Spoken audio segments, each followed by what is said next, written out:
कभी भी कहीं तीर्थों में जाओ, गिरिराज जी जाओ, प्रसाद मिल रहा है, वैसे तो प्रयास करिए कि आप बिना खाए निकलें प्रणाम करके, लेकिन अपमान नहीं करना, किसी का झुझलाना नहीं, ऐसा करना भगवान श्री हरि का अपमान है। किंतु यदि कोई आपके हाथ में लाके अचानक धर दे तो तिरस्कार नहीं करना, प्रणाम करके स्वीकार कर ले। ज्यादा हो आगे रास्ते में गैया को खिला दो, नहीं हो तो रख लो, घर में आके बांट दो, लेकिन जिस समय कुछ कर रहे हो उस समय कोई दान पुण्य कर रहा हो वो नहीं खाना चाहिए। लेकिन ये जो भगवत प्रसाद है, कथाओं का, यज्ञ का, मंदिर का, इसे किंचित मात्र नहीं छोड़ना चाहिए।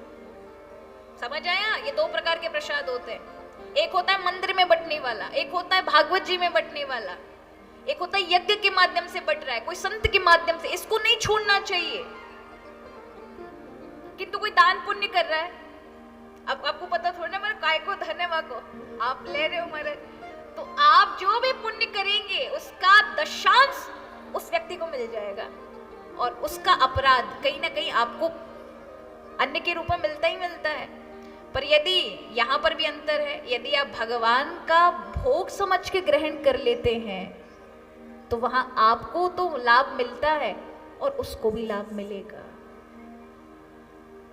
इसलिए कहा कि अगर कुछ भी ग्रहण करते हो तो ठाकुर जी का ही भोग समझ के करना चाहिए। कहीं रसगुल्ला दिख गए महाराज तो रसगुल्ला समझ के चले गए तो वो रसगुल्ला के उसमें कितना कुछ झेलना पड़ेगा। अगर किंचित मात ऐसे लोग आकर आपको दे भी दे तो फिर वो रसगुल्ला नहीं है, क्या है? ठाकुर जी को भोग है, गिरिराज जी को प्रसाद, बांके बिहारी जी का प्रसाद। प्रसाद के नाम से ग्रहण कर लोगे तो अपराध नहीं है, किंतु जिव्या के नाम से ग्रहण किया तो अपराध है। वो जब तक पेट में पड़ा रहेगा, एक अन्न 36 घंटे तक रहता है। कितने घंटे तक रहता है?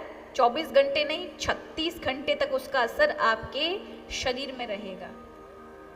इसलिए कहा 36 घंटे तक व्यक्ति कोई भी अच्छा कार्य करेगा, जिसका अन्न उसके पेट में डला है उसका दशांश उसको लगेगा, आपका 10वां हिस्सा उस व्यक्ति को प्राप्त होता ही होता है। आप जो भी पुण्य करेंगे उसका 10% भाग, 90% तो आप ही को ही रहेगा, 10%। इसलिए हमारे यहाँ अन्नदान किया जाता है। क्यों किया जाता है? जिससे 10वां प्रतिशत उसको लगे और आपको क्या मिलेगा? बोले आपने उसे पुण्य करने का मौका प्रदान किया, इसलिए आशीर्वाद आपको प्राप्त होता है।